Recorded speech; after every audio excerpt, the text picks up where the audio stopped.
Hello students, in this lecture we discuss comparison between utility and indifference curve analysis.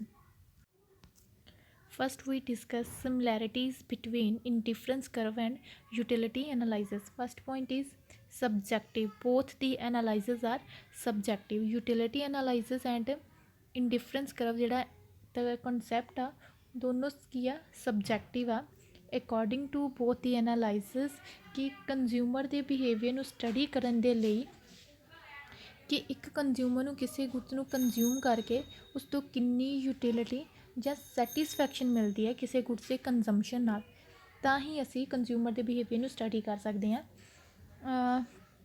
ਇਸ ਲਈ ਇੰਡੀਫਰੈਂਸ curve ਨੂੰ ਆਈਸੋ utility curve ਵੀ ਕਿਹਾ ਜਾਂਦਾ ਹੈ ਡਿਊ ਟੂ ਦਿਸ ਰੀਜ਼ਨ। ਜਿਹੜੇ ਦੋਨੋਂ ਇਹ ਕਨਸੈਪਟ ਆ ਇਹ ਯੂਟਿਲਿਟੀ ਥਿਊਰੀ ਦੇ ਉੱਪਰ ਹੀ ਬੇਸਡ ਕਨਸੈਪਟ ਆ। Second point is consumer is rational. Another similarity of the two analyses is the assumption that the consumer is rational and that he seeks maximum satisfaction. ਦੋਨੋਂ theory ਇਸ assumption 'ਤੇ based ਹੈ ਕਿ ਜਿਹੜਾ consumer ਆ ਉਹ ਕੀ ਆ ਰੈਸ਼ਨਲ ਆ, ਉਹ ਕੀ ਚਾਹੁੰਦਾ ਆ, ਉਹ ਮੈਕਸੀਮਮ ਸੈਟਿਸਫੈਕਸ਼ਨ ਚਾਹੁੰਦਾ ਆ। ਕਿ ਉਹ ਇੱਕ ਕੰਜ਼ਿਊਮਰ ਰੈਸ਼ਨਲ ਉਸਨੂੰ ਕਿਹਾ ਜਾਂਦਾ ਹੈ ਜਿਹੜਾ ਕਿ ਆਪਣੀ ਲਿਮਿਟਡ ਇਨਕਮ ਨੂੰ ਡਿਫਰੈਂਟ ਗੁੱਡਸ ਦੇ ਉੱਪਰ ਇਸ ਤਰ੍ਹਾਂ ਐਕਸਪੈਂਡ ਕਰਦਾ ਹੈ ਕਿ ਜਿਸ ਦੇ ਨਾਲ ਉਸਨੂੰ ਮੈਕਸੀਮਮ ਸੈਟਿਸਫੈਕਸ਼ਨ ਮਿਲੇ। Next is condition of equilibrium. According to utility analysis ਜਿਹੜਾ ਕੰਜ਼ਿਊਮਰ ਇਕੁਲਿਬਰੀਅਮ ਵਿੱਚ ਕਦੋਂ ਹੁੰਦਾ, ਜਦੋਂ marginal utility of goods and their price are equal. ਜਦੋਂ ਕਿਸੇ ਗੁੱਡਸ ਤੋਂ ਜਿਹੜੀ ਮਿਲਣ ਵਾਲੀ ਮਾਰਜਨਲ ਯੂਟਿਲਿਟੀ ਅਤੇ ਉਸ ਗੁੱਡਸ ਦੀ ਪ੍ਰਾਈਸ ਲਾਈਕ ਇੱਕ ਗੁੱਡਸ ਦੀ ਪ੍ਰਾਈਸ 20 ਆ ਐਂਡ ਉਸ ਤੋਂ ਮਿਲਣ ਵਾਲੀ ਮਾਰਜਨਲ ਯੂਟਿਲਿਟੀ ਵੀ 20 ਆ, ਦੈਨ ਉਸ ਕੰਡੀਸ਼ਨ ਦੇ ਵਿੱਚ ਜਿਹੜਾ ਕੰਜ਼ਿਊਮਰ ਕੀ ਆ ਇਕੁਲਿਬਰੀਅਮ ਵਿੱਚ ਹੋਏਗਾ। Similarly, under indifference curve, a consumer is in equilibrium when marginal rate of substitution of two goods is equal to their price ratio. That means कि दो goods ਦੇ ਵਿੱਚ marginal rate of ਜਿਹੜੀ substitution ਆ ਉਹ ਜਦੋਂ ਉਹਨਾਂ ਦੋਨੋਂ goods ਦੀ price ਦੇ equal ਹੋਏਗੀ, that is marginal rate of substitution x y goods is equal to price of x over price of y, then ਕੀ ਹੋਏਗਾ consumer equilibrium condition ਵਿੱਚ ਹੋਏਗਾ। Next is tendency of diminishing marginal utility. Both the analysis of consumers' behavior depend on the tendency of marginal utility to diminishing. ਇਹ ਦੋਨੋਂ ਜਿਹੜੇ concept ਆ marginal utility ਤੇ concept ਦੇ basis ਆ ਕਿ ਜਿਹੜੀ ਮਾਰਜਨਲ ਯੂਟਿਲਿਟੀ ਆ ਜਿਵੇਂ ਜਿਵੇਂ ਗੁੱਡਸ ਨੂੰ ਕੰਜ਼ਿਊਮ ਕਰਦੇ ਜਾਂਦੇ ਆ ਉਸ ਜਿਹੜੀ ਮਿਲਣ ਵਾਲੀ ਮਾਰਜਨਲ ਯੂਟਿਲਿਟੀ ਹੋ ਗਈ ਆ ਡਿਮਿਨਿਸ਼ਿੰਗ ਹੁੰਦੀ ਜਾਂਦੀ ਆ। The main assumption of utility analysis is that marginal utility has a tendency to diminishing. Marginal utility analysis the main assumption ਕੀ ਹੈ ਕਿ marginal utility decline ਕਰਦੀ ਜਾਂਦੀ ਆ। On the other hand, indifference curve indicate tendency of the marginal rate of substitution to diminishing. Indifference curve Ki show ਕਰਦੀ ਹੈ ਕਿ margin rate of ਜਿਹੜਾ substitution ਆ ਉਹ diminishing rate 'ਤੇ ਹੁੰਦਾ। ਕਿਉਂ ਹੁੰਦਾ ਹੈ? Because of marginal utility. ਇਸ ਕਰਕੇ ਦੋਨੋਂ ਜਿਹੜੇ ਕਨਸੈਪਟ ਆ ਡਿਮਿਨਿਸ਼ਿੰਗ ਮਾਰਜਨਲ ਯੂਟਿਲਿਟੀ ਦੇ ਉੱਪਰ ਬੇਸਡ ਆ। Next is superiority of indifference curve analysis. First point is indifference curve analysis is more realistic. Pareto criticized utility analysis because it measures utility in cardinals number. ਜਿਹੜਾ ਪ੍ਰੈਟੋ ਸੀ ਇੱਕ economist ਉਸਨੇ utility analysis ਦੇ concept ਨੂੰ criticise ਕੀਤਾ ਸੀ because according to utility analysis theory ਅਸੀਂ utility ਨੂੰ cardinals number like 1 2 3 4 ਦੀ ਫੋਰਮ ਦੇ ਵਿੱਚ ਮੇਜ਼ਰਸ ਕਰ ਸਕਦੇ ਹਾਂ ਨੰਬਰਸ ਦੇ ਵਿੱਚ। ਬਟ ਯੂਟਿਲਿਟੀ ਇੱਕ ਸਬਜੈਕਟਿਵ ਕਨਸੈਪਟ ਆ, ਅਸੀਂ ਫੀਲ ਕਰ ਸਕਦੇ ਹਾਂ ਕਿ ਇਸ ਚੀਜ਼ ਤੋਂ ਮੈਨੂੰ ਜ਼ਿਆਦਾ ਸੈਟਿਸਫੈਕਸ਼ਨ ਮਿਲੀ ਜਾਂ ਘੱਟ, ਬਟ ਉਸਨੂੰ ਅਸੀਂ ਨੰਬਰ ਵਿੱਚ ਨਹੀਂ ਮੇਜ਼ਰ ਕਰ ਸਕਦੇ ਕਿ ਮੈਨੂੰ ਕਿਸੇ ਤੋਂ ਕਿੰਨੀ ਜ਼ਿਆਦਾ ਸੈਟਿਸਫੈਕਸ਼ਨ ਮਿਲ ਰਹੀ ਹੈ, 20 ਮਿਲ ਰਹੀ ਹੈ ਜਾਂ 30। ਦੈਟ ਮੀਨਸ ਕਿ ਯੂਟਿਲਿਟੀ ਨੂੰ ਅਸੀਂ ਕਾਰਡੀਨਲਸ ਨੰਬਰ ਦੇ ਵਿੱਚ ਮੇਜ਼ਰਸ ਨਹੀਂ ਕਰ ਸਕਦੇ। ਔਨ ਦ ਅਦਰ ਹੈਂਡ ਜਿਹੜਾ ਇੰਡੀਫਰੈਂਸ ਕਰਵ ਐਨਾਲਾਈਸਿਸ ਆ ਉਹ ਕਿਸ 'ਤੇ ਬੇਸਡ ਆ, ਉਹ ਆਰਡੀਨਲ ਨੰਬਰ 'ਤੇ ਬੇਸਡ ਆ। It is more realistic measures of utility. ਮਤਲਬ ਹੈ ਕਿ ਅਸੀਂ ਆਪਣੀ ਪ੍ਰੈਫਰੈਂਸ 'ਤੇ ਬੇਸਡ ਆ ਕਿ ਮੈਨੂੰ ਕਿਹੜੀ ਚੀਜ਼ ਜ਼ਿਆਦਾ ਪਸੰਦ ਆ दैट मीनस उस चीज़ तो मैनू ज़्यादा सैटिस्फैक्शन मिलेगी, इसलिए मैंने उसे फस्ट ऑर्डर पर रखूँगी।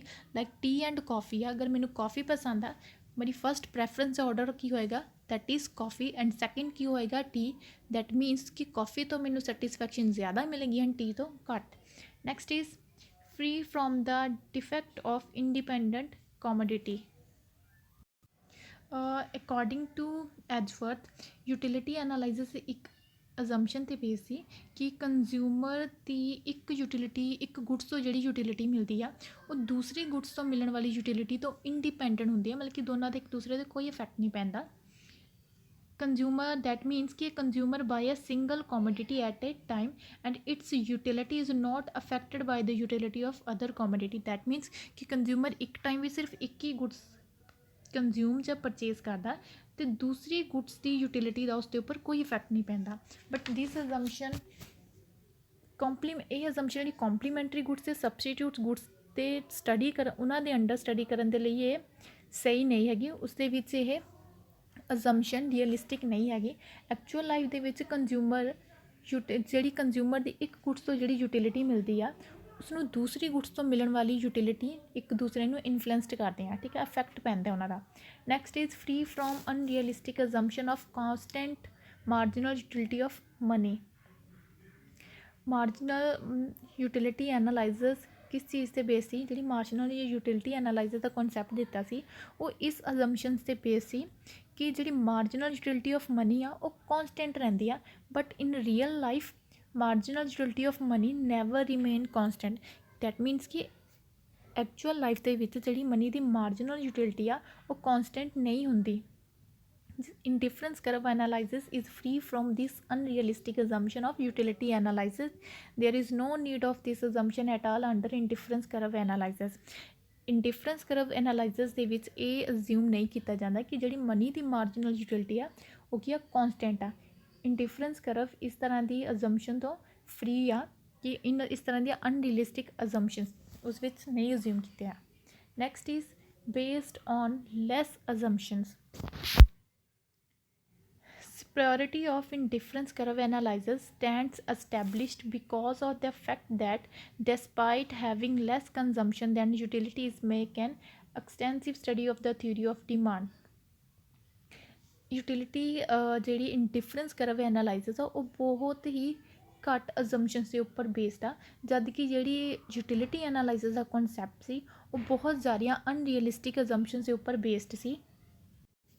ਯੂਟਿਲਿਟੀ ਐਨਾਲਾਈਸਿਸ ਦੀਆਂ ਬਹੁਤ ਸਾਰੀਆਂ ਅਨਰੀਅਲਿਸਟਿਕ ਅਜ਼ੰਪਸ਼ਨ ਸੀ, like utility can be added and subtract, ਮਤਲਬ ਕਿ ਯੂਟਿਲਿਟੀ ਨੂੰ ਐਡ ਅਤੇ ਸਬਸਟਰੈਕਟ ਕੀਤਾ ਜਾ ਸਕਦਾ ਸੀ। Utility of a goods depend on the consumption of that very goods. ਇਸ ਤਰ੍ਹਾਂ ਜਿਹੜਾ ਯੂਟਿਲਿਟੀ ਐਨਾਲਾਈਸਿਸ ਦਾ ਕਨਸੈਪਟ ਸੀ ਉਹ ਬਹੁਤ ਸਾਰੀਆਂ ਅਨਰੀਅਲਿਸਟਿਕ ਅਜ਼ੰਪਸ਼ਨ ਦੇ ਉੱਪਰ ਬੇਸ ਸੀ, ਬਟ ਇੰਡਿਫਰੈਂਸ ਕਰਵ ਜਿਹੜੀਆਂ ਅਜ਼ੰਪਸ਼ਨ ਸੀ ਬਹੁਤ ਹੀ ਘੱਟ ਲੈਸ ਅਜ਼ੰਪਸ਼ਨ ਦੇ ਉੱਪਰ ਬੇਸ ਥਿਊਰੀ ਸੀ। Next is explanation of income and substitution effect. Utility analysis ਇਸ ਅਜ਼ੰਪਸ਼ਨ 'ਤੇ ਬੇਸ ਸੀ ਕਿ marginal utility of money constant ਰਹਿੰਦੀ ਆ, ਇਸ ਲਈ ਉਹ price effect can not be divided into income effect and substitution effect, ਕਿ ਪ੍ਰਾਈਸ ਇਫੈਕਟ ਨੂੰ ਅਸੀਂ ਇਨਕਮ ਇਫੈਕਟ ਅਤੇ ਸਬਸਟੀਟਿਊਸ਼ਨ ਇਫੈਕਟ ਵਿੱਚ ਡਿਵਾਈਡ ਨਹੀਂ ਕਰ ਸਕਦੇ। ਯੂਟਿਲਿਟੀ ਐਨਾਲਾਈਸਿਸ ਇਸ ਚੀਜ਼ ਨੂੰ ਐਕਸਪਲੇਨ ਨਹੀਂ ਕਰਦਾ। On the other hand indifference curve analysis ਉਹ ਕੀ ਐਕਸਪਲੇਨ ਕਰਦਾ ਕਿ ਪ੍ਰਾਈਸ ਇਫੈਕਟ ਨੂੰ ਅਸੀਂ ਇਨਕਮ ਇਫੈਕਟ ਅਤੇ ਸਬਸਟੀਟਿਊਸ਼ਨ ਇਫੈਕਟ ਦੇ ਵਿੱਚ ਡਿਵਾਈਡ ਕਰ ਸਕਦੇ ਹਾਂ। Indifference curve also explain to what extent the effect of change in price is due to income effect and how much is due to substitution effect, ਮਤਲਬ ਕਿ income effect ਅਤੇ substitution effect ਦੇ ਕਾਰਨ ਕਿਸ extent ਤੱਕ price ਦੇ ਵਿੱਚ change ਆਉਂਦਾ ਹੈ। ਇਸ ਲਈ ਜਿਹੜੇ ਇੰਡਿਫਰੈਂਸ ਕਰਵ ਐਨਾਲਾਈਸਿਸ ਆ ਉਹ ਮੋਰ ਰੀਅਲਿਸਟਿਕ ਆ as compare to utility analysis ਤੋਂ। Next is explanation of Giffen's paradox. Giffen paradox ਕੀ ਹੁੰਦਾ? Giffen paradox relates to those inferior goods. Giffen goods ਉਹ ਹੁੰਦੀਆਂ, ਉਹਨਾਂ inferior goods ਨੂੰ ਕਿਹਾ ਜਾਂਦਾ ਹੈ ਜਿਨ੍ਹਾਂ ਦੀ ਡਿਮਾਂਡ ਡਿਕਰੀਜ਼ ਕਰਦੀ ਹੈ ਜਦੋਂ ਇਨਕਮ ਇਨਕਰੀਜ਼ ਕਰਦੀ ਆ, ਐਂਡ ਉਹਨਾਂ ਦੀ ਜਦੋਂ ਪ੍ਰਾਈਸ ਇਨਕਰੀਜ਼ ਕਰਦੀ ਆ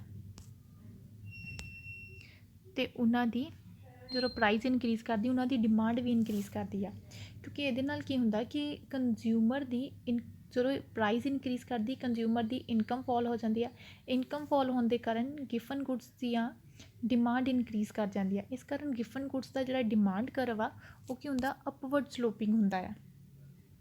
ਜਿਹੜਾ ਗਿਫਨ ਗੁੱਡਸ ਦਾ ਪੈਰਾਡੋਕਸ ਆ ਉਸਦੀ ਜ਼ਿਆਦਾ ਵਧੀਆ ਐਕਸਪਲੇਨ ਰੀਅਲਿਸਟਿਕ ਤਰੀਕੇ ਨਾਲ ਇੰਡੀਫਰੈਂਸ ਕਰਵ ਥਿਊਰੀ ਦੇ ਵਿੱਚ ਉਸਨੂੰ ਚੰਗੀ ਤਰ੍ਹਾਂ ਇਲੈਬੋਰੇਟ ਕੀਤਾ ਗਿਆ ਕਿ ਕਿਉਂ ਹੁੰਦਾ ਆ ਇਸ ਤਰ੍ਹਾਂ, but as compare to utility analysis.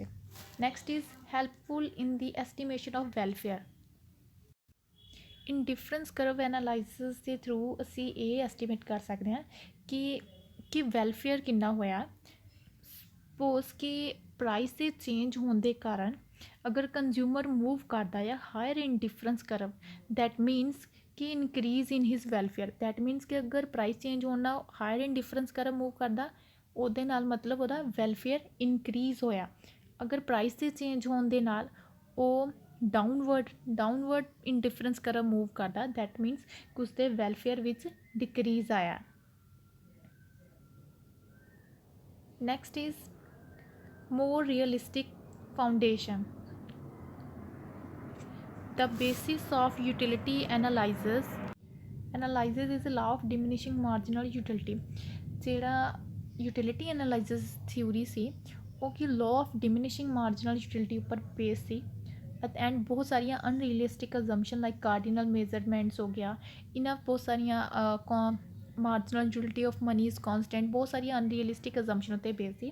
But on the other hand indifference curve analysis ਉਹ ਕਿਸ 'ਤੇ ਬੇਸ ਸੀ, law of diminishing marginal rate of substitution ਉੱਪਰ ਬੇਸ ਸੀ, ਜੋ ਕਿ ਜ਼ਿਆਦਾ ਰੀਅਲਿਸਟਿਕ ਅਜ਼ੰਪਸ਼ਨ ਸੀ। Next is more realistic theory of consumer equilibrium. Although indifference curve analysis and utility analysis both prescribe almost identical conditions of consumer equilibrium, yet indifference curve analysis helps a consumer reach consumer's equilibrium without any unrealistic assumptions. ਭਾਵੇਂ indifference curve analysis and utility analysis ਦੋਨੋਂ ਹੀ identical condition show ਕਰਦੀਆਂ consumer equilibrium ਦੀਆਂ, ਫਿਰ ਵੀ ਜਿਹੜਾ indifference curve analysis ਆ ਉਹ ਮਚ ਬੈਟਰ ਹੈ as compare to utility analysis ਤੋਂ, ਬਿਕੋਜ਼ ਜਿਹੜੀ ਯੂਟਿਲਿਟੀ ਐਨਾਲਾਈਸਿਸ ਸੀ ਉਹ ਬਹੁਤ ਸਾਰੀਆਂ ਅਨਰੀਅਲਿਸਟਿਕ ਅਜ਼ੰਪਸ਼ਨਸ ਦੇ ਉੱਪਰ ਬੇਸਡ ਆ, ਬਟ ਇੰਡੀਫਰੈਂਸ ਕਰਵ ਐਨਾਲਾਈਸਿਸ ਬਹੁਤ ਘੱਟ ਬੇਸਡ ਆ ਅਨਰੀਅਲਿਸਟਿਕ ਅਜ਼ੰਪਸ਼ਨ ਦੇ ਉੱਪਰ। ਦੈਟਸ ਵਾਈ ਕਿ ਜਿਹੜਾ ਇੰਡੀਫਰੈਂਸ ਕਰਵ ਐਨਾਲਾਈਸਿਸ ਆ is a more realistic than utility analysis theory.